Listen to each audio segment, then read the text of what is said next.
Special. That's what my mother always called me. I always thought she called me that because my parents lost their first two children and I was born healthy. I didn't find out until much later that I really was special. When I was 6, my dad left. I became seriously ill and lay in bed for almost 3 weeks. When I recovered, he was no longer there. I thought he was away on a business trip, as sometimes happens, and would eventually return, but he didn't. I asked my mom, and all she said was that my dad was a good man and that he would always be my dad whether he was with us or not. I later learned from my grandmother that when I got sick, he thought I was going to die and couldn't bear the thought of burying another child. I wanted to shout to him that I was alive and ask him to come back, but I didn't see him anymore, so it was just me and my mother left. My mother worked in a law firm and always worked a lot, including on weekends. Sometimes on weekends I would go with her, and while she worked at her desk, I would read or play on the computer. If I didn't bother her too much, she'd buy me an ice cream cone on the way home. Life was pretty good. When I turned 16, I wanted to join the school football team. This required parental permission, so I gave her the form at dinner that night. "Mom, I want to play soccer this year, and I need you to sign this form," I said, handing her the form and pen. "Honey, I can't let you do this," she said with a sad expression on her face. "Why not? I won't get hurt or anything." "Steve, I can't risk it. Wouldn't you rather run track or cross country?" she asked. "Mom, only nerds do that. The coach said I would be straight because of my body type. Please?" I begged now. "Steve, I just can't let you do this. If anything happens to you, I'll never be able to forgive myself." "Okay," I said in a more than angry voice. "I'll be the only one whose mom won't let him play." "Steve, how many of your friends' mothers had to bury their first two children? Until you understand what it's like, you'll have to trust my judgment.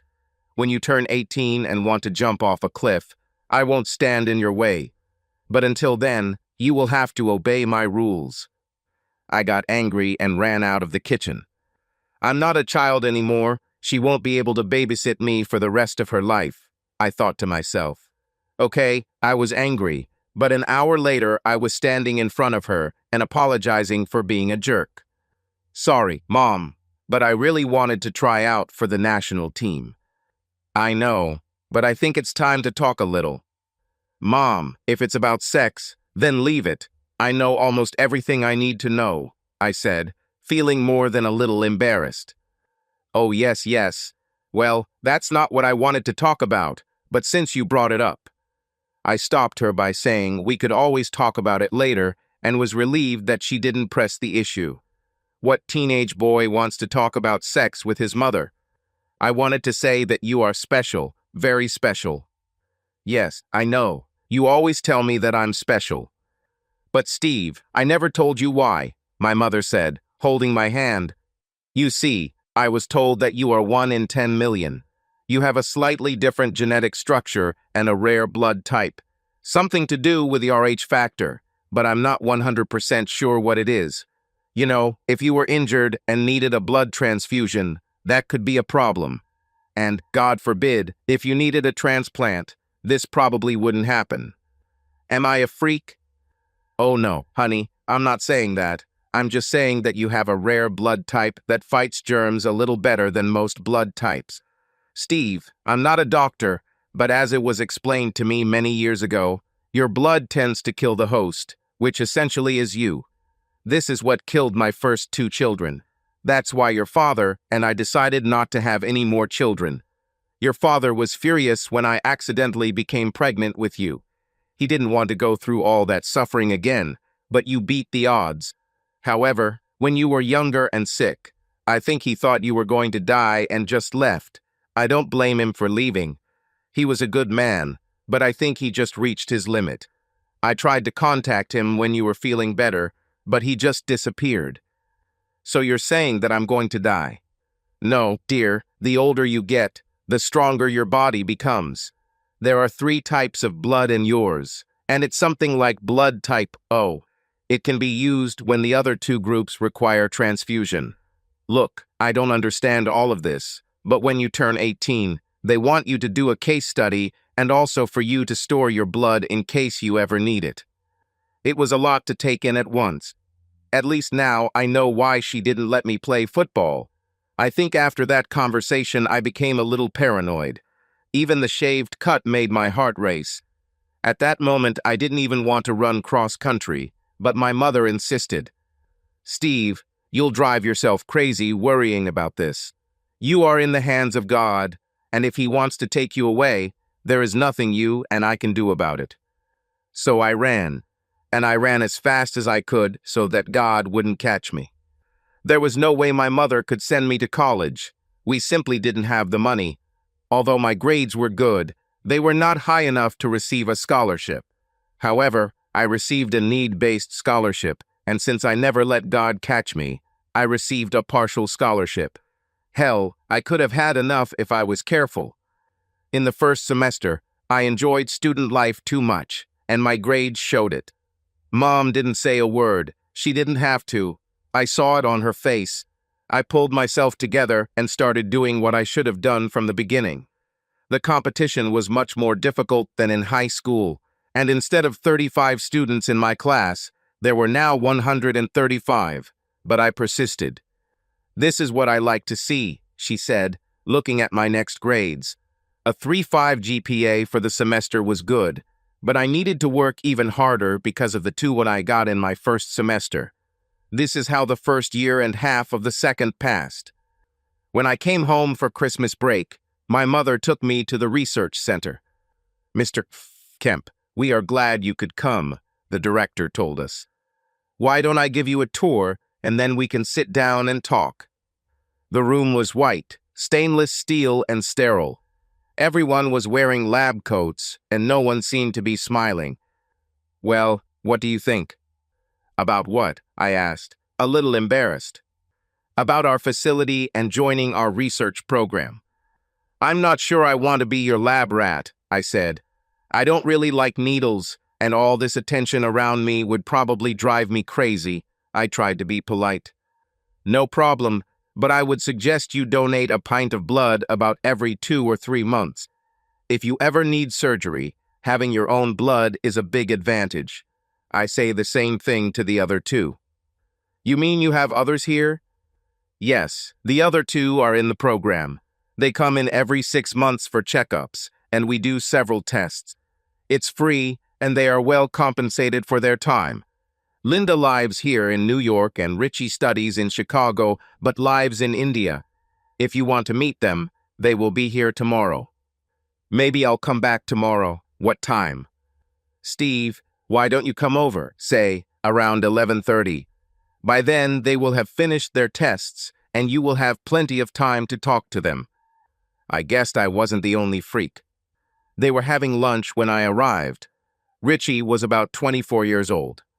They were having lunch when I arrived. Richie was about 24 years old and very frail, but Linda looked good for a freak of a woman. In fact, she looked almost sexy. Having finished with the introductions, we got down to business. Have you joined yet? Richie asked. Not yet. I'm considering my options, I replied. Well, it's a good deal, but after this year I'm done. I'm going home to get married and live a normal life, whatever that is, he said with a laugh. And you, Linda? I asked. I'm not doing this for the money. I just want to make sure I stay healthy. I've never been sick and I want to stay that way, she said, looking at Richie. I would like to stick her with a needle, I thought, burning holes in her clothes with my eyes. Steve, if you look at my breasts any harder, you'll strain your eyes, she said, smiling. But thanks for the compliment anyway. I mumbled something as we all started laughing. Okay, I'm a guy and you look really good, I said, finally regaining my composure. I saw Linda from time to time over the next 2 years. We even started dating casually. During Christmas break, when I was in my second year of the program, we went out almost every evening. On the third night, walking her home, I kissed her. Steve, I'm not a damn porcelain doll. For God's sake, I won't break if you hug me, kiss me, and throw me on the bed. You have a choice. We can hang out outside my house while my dad watches, or we can go somewhere more private. My house wasn't an option either because of my mom, so we chose Plan C, a room at a Holiday Inn. On Friday, we had dinner and returned to the Holiday Inn for dessert. I knew her parents had money, but I didn't realize how much until I went to their house for Christmas Eve dinner. When I arrived at the house, as she called it, I swallowed my saliva. This waste room mansion. Steve, Linda tells me you're graduating next semester with a degree in sociology. What are your plans for the future? Asked her father, studying me from head to toe. Mr. Andrews, I began. Steve, call me fucking Bob. Okay, Bob, I plan to teach and do a little research. You can't make much money in this, right? He asked. It all depends on where you teach and what kind of grants you can get. So we're talking about the upper 5 to 6 figures. About that, I replied. Honey, money isn't everything, you know, Linda interjected. Daughter, I just want to know, if you are serious with him, how he is going to support my baby, that's all. I wouldn't want you to go shopping with food stamps, he said, now smiling at his daughter. I hope he doesn't fingerprint me or do a gut check, I said to myself, starting to get irritated. Does your mother work at a law firm in town? At Simon & Thompson. She's been there for over 20 years. It's a good company. I sometimes use their services, he told me. Where did she get her degree? Bob, my mom is not a lawyer. She is the billing and office manager there. Oh, sorry, Steve. I was just guessing, he said, trying to walk back. The rest of the dinner went pretty much the same as the first part. I didn't like the fact that I felt like I was on the witness stand being questioned, but Linda assured me that everyone she met had gone through the same baptism by fire. I understood her father's concern, but I still didn't like it. My grandparents, as well as my mother and Linda, attended my graduation. I've already taken a job at the local college to be closer to Linda. I was still living at home, for no other reason than to help my mother with her expenses, but I began to look for my own place. Mom, why don't you sell the house and buy yourself a small apartment? What you get for the house, you can pay the rent in cash and still have enough money in the bank to live on. Honey, are you trying to tell me something? Well, I'm kind of looking for my own place. I think it's time for me to be alone, I tried to say without delving into her feelings. I have a better idea. Why don't I sell you the house and move? This place is too big for me, and you're just starting out, and you'll need a place to grow up. A wedding in the foreseeable future, and maybe a grandchild, she said, smirking as I blushed a little. I haven't asked her, but I'm planning on doing it for Valentine's Day. Do you think she will say yes? I think it will, but I'm not too sure about her father. I think he doesn't think I'm good enough for her. Son, you don't marry him, you marry Linda. Let her deal with her father. Easy to say, Mom, but you are also marrying into a family. Remember that. My grandmother wanted me to give Linda her engagement ring, but I told her to keep it. Grandma, if we have a boy, he can always give it to his bride, and if we have a girl, she can always keep it as a keepsake. I sold some stuff and borrowed a few dollars from my mom so I could afford a ring with a stone large enough to be seen without a magnifying glass. Not flashy, but nice. I made a reservation at a nice quiet restaurant and, ring in hand, picked her up. While eating, I was on pins and needles. Linda seemed to suspect something because she kept her eyes on me. I thought of all the cute ways to ask her to marry me, but they just weren't my style. Right before dessert, I got down on one knee and opened my heart to her, asking her to become my wife with half the restaurant looking on. Looking back, I should have run outside, thrown the ring as far as I could, got in the car and drove away. I haven't done this, but I wish I could. Steve, I may be a little old-fashioned, but did you ask my father for permission? Was her answer. Linda, I want to marry you, not your father, I replied as everyone realized what had happened and began to move away so as not to embarrass me further. Steve, I love you to death, and I will say yes. I will marry you after you talk to your father. I know he can be annoying, but he's only like that because he wants to protect me, that's all. Linda, you and I both know that he doesn't love me and thinks you can find someone better. So if you don't mind, I've lost my appetite and I think it's time to take you home. She tried to say something, but her words hit the wall. When we pulled up to her house, I got out and opened the door for her, gave her a quick kiss, and got back into the car. Steve, aren't you going to come in and talk to my dad? You talk to him. He loves you much more than me, I said as I started the car and drove away, leaving Linda with tears in her eyes. I think it was a cowardly move, but if she had to ask Dad's permission to marry me, where would it end? I'd probably have to clear every major decision with Dad, and I wasn't going to start out like that. I'm afraid she was and will remain Daddy's girl. She called me a dozen times, but since my phone was off, it didn't matter. Mom was sad and sympathized with me, but did not take sides. I drank 2 beers and went to bed. After all, I still had to go to work in the morning. I saw him at the back of the room as I began to lecture. I made sure it was the most professional and eloquent lecture I had ever given. If anything, to show Daddy that I was not a timid little boy trembling before his almighty dad. There was no applause when I finished, but at least no one fell asleep. I watched as he approached the pulpit. Now he was in my territory. Steve, do you have a minute? Sure, Bob. How can I help you? I asked, knowing why he was here. I heard you want to marry my daughter, and to be honest, I have a few concerns about it, he began before I interrupted him. Bob, I don't know where you got this information, but I can assure you that I am no longer interested in marrying your daughter. But Linda said you had a ring and proposed. I don't understand. I actually proposed, but she said no, so I decided to move on, I told a shocked Bob. That's not how I heard it, but if what you're saying is true, then I guess I was misinformed, he said, trying to find a respectful way to leave. I just told her I wanted to marry her, not her damn father. No, I don't want to marry Daddy's daughter. Marriage is hard enough as it is. I don't want my wife running to Dad every time something goes wrong. I want a wife and equal partner, not a screaming child. But if you'll excuse me, Bob, I have office hours and a line of students who need me. Thank you for stopping by, and I hope I cleared up any misunderstandings, I said, shaking his hand and walking out of the auditorium with my pride intact. 3 days. It took me 3 damn days for Linda to call me. I thought I had overplayed my hand, deciding that there was no way I was going to call her first.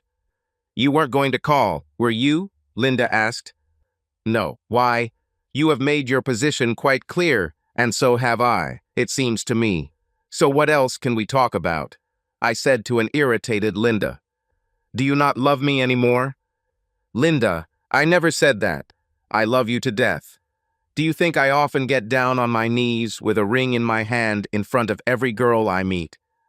Damn it, Steve, you're confusing me. You told my father you were leaving. Don't you want to get married? It depends on the situation. If she's a whiny daddy's girl, hell no. But if she is a beautiful 22-year-old blonde who wants to build a life with me as an equal partner, it would be a great honor for me to take her as my wife. Stay here and don't move, Linda said as she hung up. 35 minutes later, a confused Linda was standing at my door. Okay, let's try again, she said, holding out her left hand. Pulling the ring out of my pocket, I got down on one knee and asked if she would do me the honor of becoming my bride. This time she said yes and jumped into my arms. Mom, can you come out? I asked her as I could see her reflection in the living room mirror watching us. I'm so happy for you too. I know you'll both be happy. From my house, we went to her and announced to everyone that we were getting married. Her father still thought she was marrying someone below her class, but kept his mouth shut, at least in my presence. Her mother was overjoyed and said that she and her mother would be very busy in the future. Hell, they had a wedding to plan. My guest list was only 15 people, while Linda's was over 250. Since they were paying for it, I didn't care. But what I didn't like was the way Linda and her mom took on all the responsibility and basically pushed my mother away. "Steve, don't worry about it," she told me. "It's her day, and I definitely don't want to make waves, and remember, it's just one day in the rest of your life. Let her do her thing, and when you return from your honeymoon, it will be just the two of you. I'm just glad you found someone special." I loved my mother. She would do anything for anyone and taught me what really matters: family and friends. The only way I can explain this is that our wedding was an event. Without knowing exactly, it must have cost more than $200,000. Hell, Linda's wedding dress alone cost more than 20. I accepted it, had a good time, and only had 2 glasses of wine. It's no use getting drunk. Linda, on the other hand, exploded, and by 11 o'clock, she was ready for the evening. Her parents also paid for our honeymoon, 7-day Windjammer cruise in the Caribbean. At midnight, I grabbed my bride, carried her to our room, and laid her on the bed. I carefully undressed her and climbed onto the bed next to her. I kissed her forehead and went to bed. You see, Linda got so drunk that she passed out in the chair downstairs. This is not how I expected to spend my wedding night. Her father flew us over on his private jet, and Linda spent the first day emptying her stomach and gaining sea strength. We were on a boat with 3 other couples, and much to my disappointment, they were also members of the beautiful people group that I began to hate.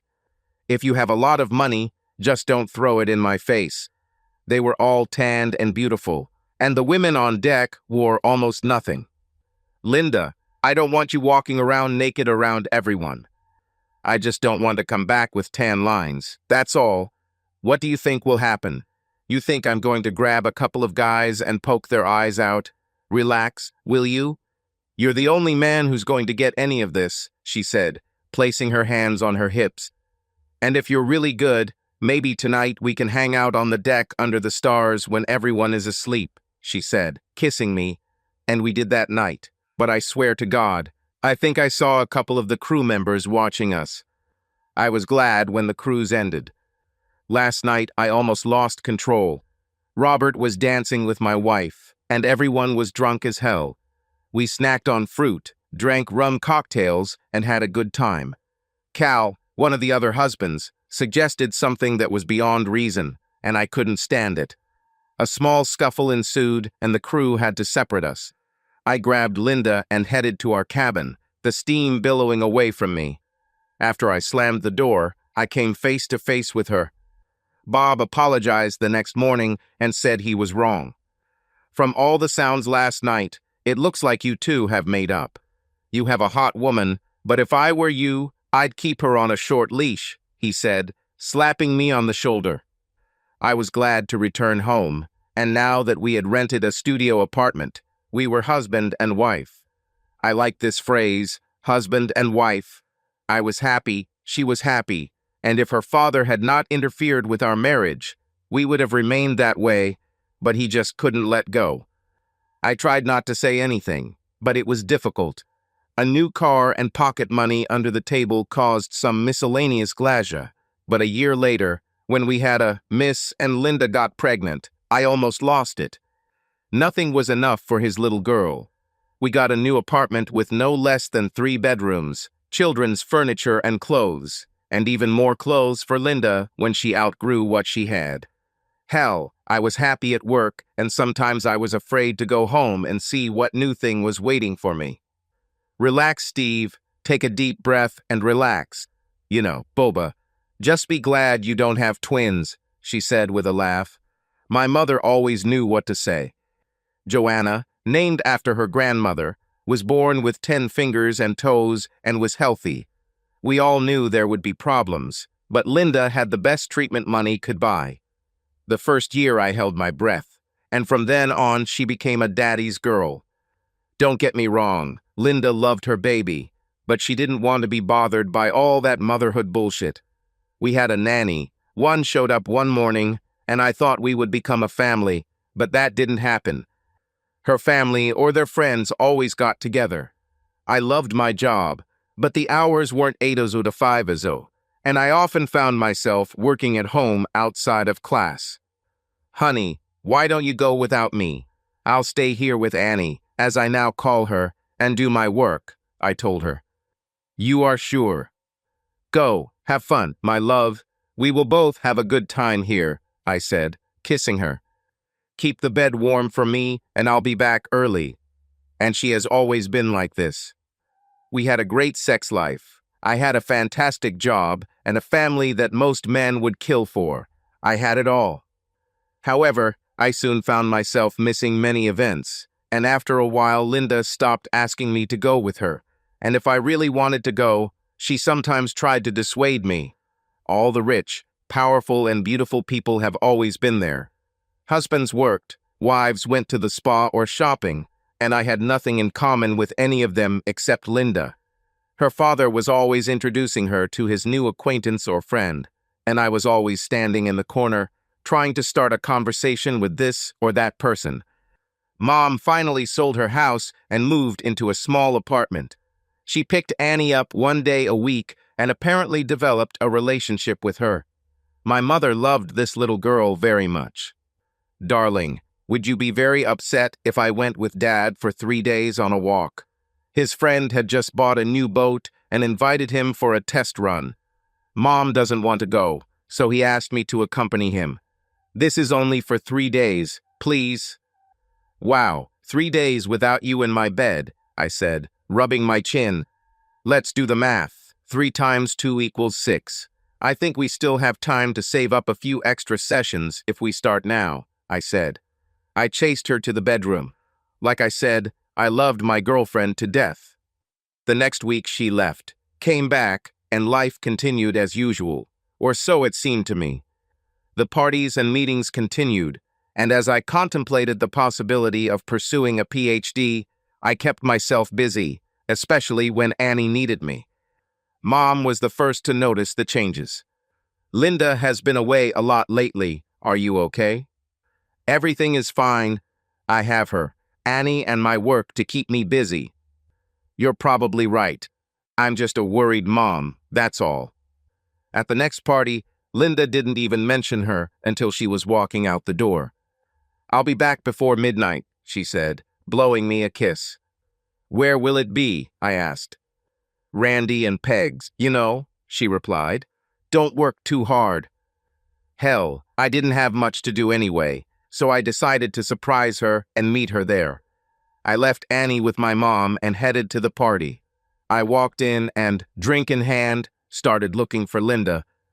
"Where the hell is she?" I asked myself, not finding her downstairs. When I walked up the stairs, I had no idea where to go. I saw several people, but Linda was not there. Then I heard it.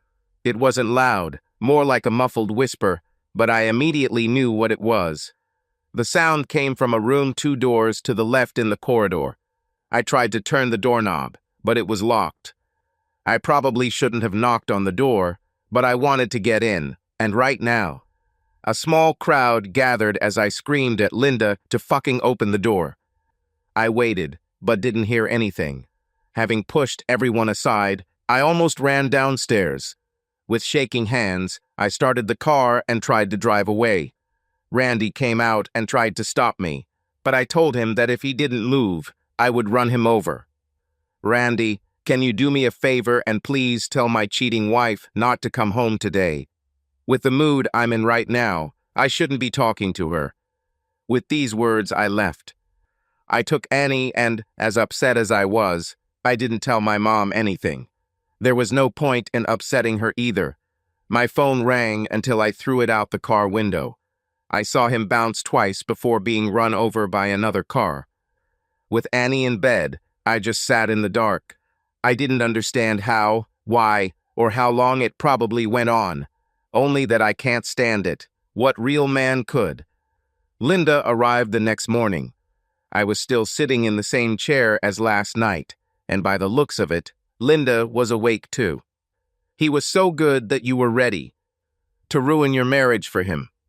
And please don't insult me by saying you didn't do anything. I heard everything.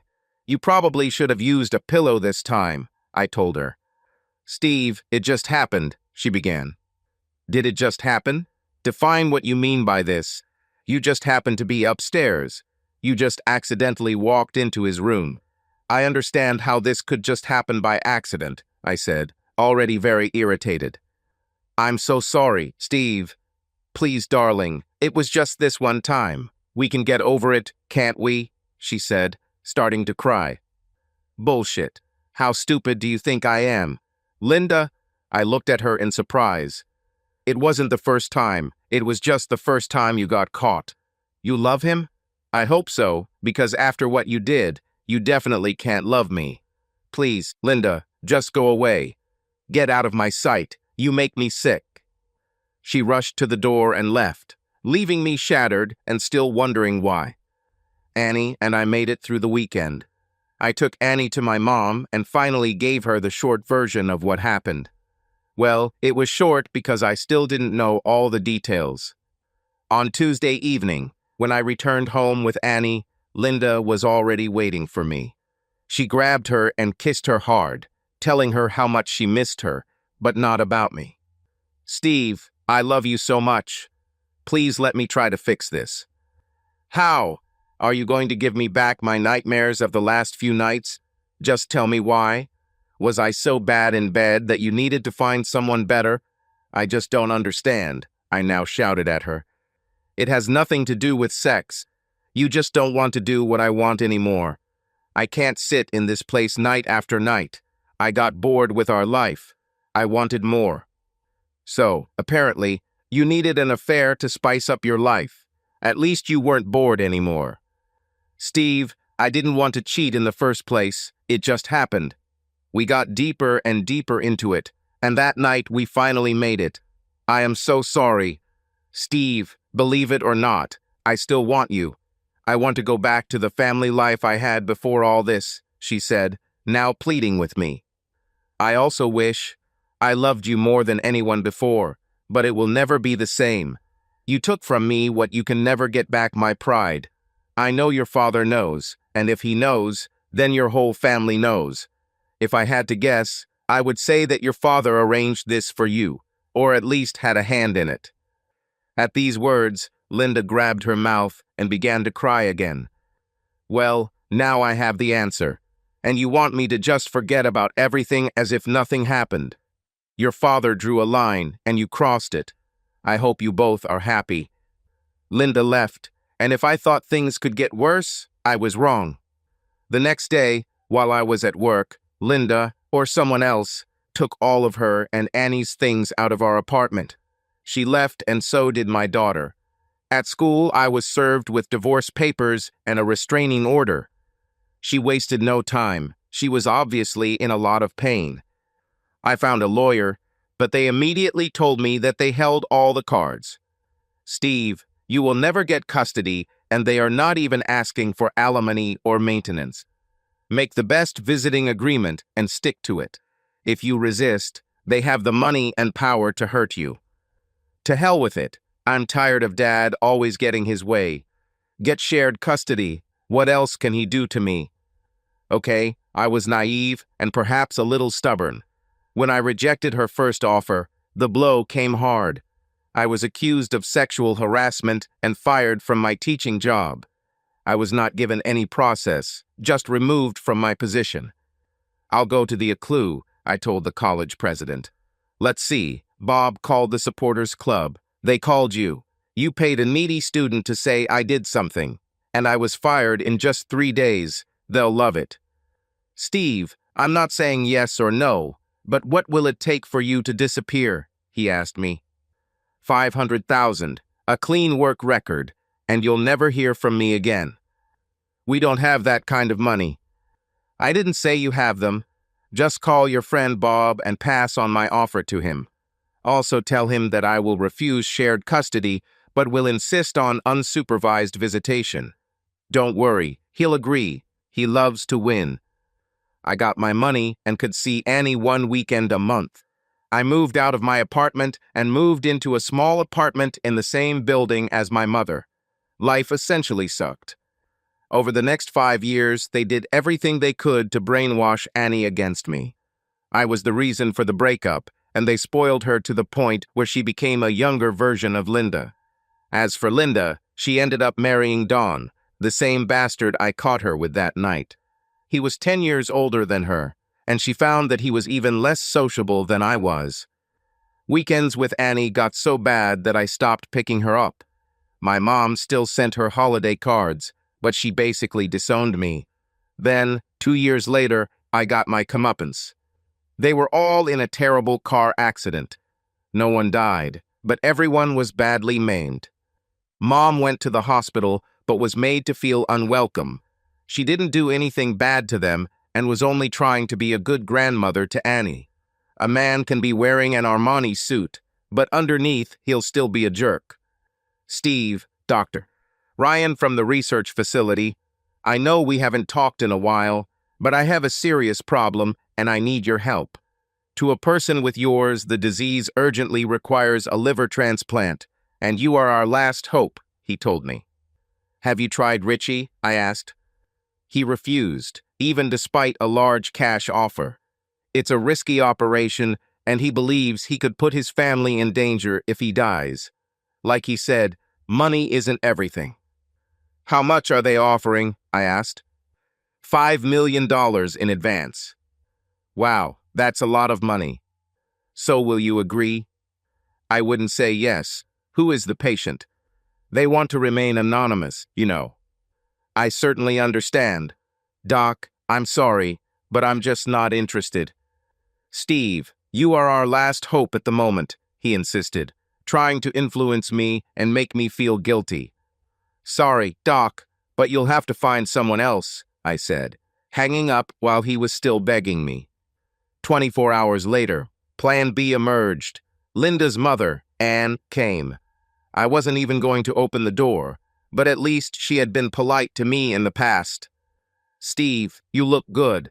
Do you have a minute to talk to me? Is it really important? Of course, Anne, please come in. I think you know why I'm here, Steve. Linda was in an accident and is in critical condition. She urgently needs a liver transplant or she will die, she said, now with tears in her eyes. Damn, this is bad. Give her my best wishes when you see her. Steve, I may not have been clear. She needs a liver transplant or she will die. I could see her disappointment. Her voice was shaking, and I almost felt sorry for her. I'd really like to help, Anne, but as Bob always told me, I have a problem with it. But if you'll excuse me, I have dinner, and I don't want to be late. Complete shock was the only thing that could describe the expression on her face. Steve, she's going to die if she doesn't get a transplant, she said again. Anne, I heard you for the first time, and like I said, I'm sorry I can't help. But give her my best wishes, I said, pushing her out of my apartment. Steve, I know you know about Linda's condition, Mom said over dinner. And yes, I really did. And what? Should I feel bad about this? Linda was your wife, Annie's mother. Yes, that's right. This is the one who cheated on me and turned my daughter against me. Now I remember her, I said sarcastically. Okay, things didn't go as you planned, but it would still be Christian to help her. When she cheated on me, was it Christian? Firing me from my job, taking Annie away and turning her against me. Was that Christian too? I don't think so. Let them all burn in hell. 2 days later, a reserved Bob showed up at my door. I made him stand outside for 15 minutes before opening the door. He was good. Damn, he was very convincing in his requests. When he offered me 5 and then 7 million, I thought for a moment. It was a huge amount of money. Damn, that's a lot of money, Bob, but I have a few concerns, I said with a grin. With that kind of money, I would probably turn into an asshole like you and end up having to shoot myself. You see, I hate you more than anything in the world. You ruined my life and took away everything that was dear to me. Now you want to buy me to save what is more valuable to you than money. At least Linda knew what a jerk you really were when she left me. But after what she did, there was no turning back. So get out of my sight before I do what I've wanted to do for years. You lost, and all the money in the world won't help you. Bob walked away with his head down. He won, but at what cost? Between him and Linda, they turned my heart to stone, and nothing on earth could change that. I saw Linda before she died. Don, her vile husband, was by her side. There was an expression of disdain on his face when I entered her room. "What the hell are you doing here?" he blurted out. "Just wanted to ask Linda if she'd like to see the face of a real man one more time before she meets her maker." I think if he could have gotten up, he would have tried to hit me. Instead, he just threw a few insults my way. "Stop. Enough for both of you," Linda intervened. "I think enough is said and done for two lives. Steve, you look good. And you too, Linda. I always loved seeing you on your back, but not with tubes and bags. Have you received anything strange lately?" I asked. "Do you have any more insults? I know of a few others that would be appropriate in this situation. Let's just say I'm sorry for what I did to you and leave it at that, okay?" Cold. "Steve, why are you here?" "Just wanted to see with my own eyes what a rich white trash dump looks like when it dies. I heard that if you pay enough, you can even hire angels to take you to heaven, so you don't even have to die. Dad offered me $7 million. I think he'll have to at least double that amount for what you're looking for." The guy threw a washcloth at me and fell to the floor, coughing and trying to get to me. "Steve, I didn't realize you hated me so much. I know I hurt you, and I know my apologies don't mean anything anymore, but I really loved you. You, your father, and this idiot here drained all the blood out of me and replaced it with ice water. I'm just waiting for you to die. Then this will end for me, and I can move on with my life. If it were you, I would grab the priest and do a complete repentance. Although I once said that I wanted you to burn in hell, you weren't always a cheater. Take care of yourself, and I hope to see you in the next world," I said, leaving her room, seeing her alive for the last time. I didn't dance on her grave. I would have liked to, but my heart gradually began to thaw. Mom was getting older and still sent Annie holiday cards, but she never received a response. I met Deborah, or rather she found me, 2 years after Linda died. She was tracking down past patients at a research clinic and called me. "You don't have to, but we'd like you to come in for a checkup. It's been 5 years, and we'd like to compare how you feel now compared to how you felt when you started." I taught in a small community college and told her that I would come on Thursday after my last class. She was a fiery redhead with shoulder-length curly hair, green eyes, a small snub nose, and a ton of freckles. To say that we got along is an understatement. "I see here that you were married to another patient, Linda, who died. Have children?" "Only one, Annie," I replied. "How is she?" "Don't know. I haven't had contact with her for many years. Her mother did everything she could to convince her that I was a monster before she died," I replied. "It's horrible. I hope you have another chance to meet her. Children need to know both sides of their parents' story," she said. Deborah and I didn't start dating right away, but we eventually hit it off. She was smart, funny, and most importantly, seemed genuinely interested in getting to know the real me, despite my tumultuous past. We lived together for 4 years before I proposed to her. I was no longer young, and neither was she, so we decided not to waste time. Our wedding was small, just family and a few close friends. Annie never came.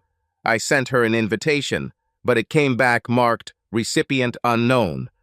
My mom tried to contact her through social media, but was unsuccessful.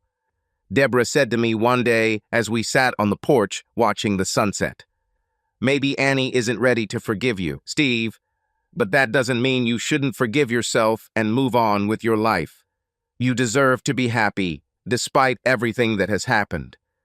Her words felt right, and I tried to move forward every day, although sometimes it was not so easy. We decided not to revisit my past too often, as it would only cause pain. We felt good together, and that was the main thing.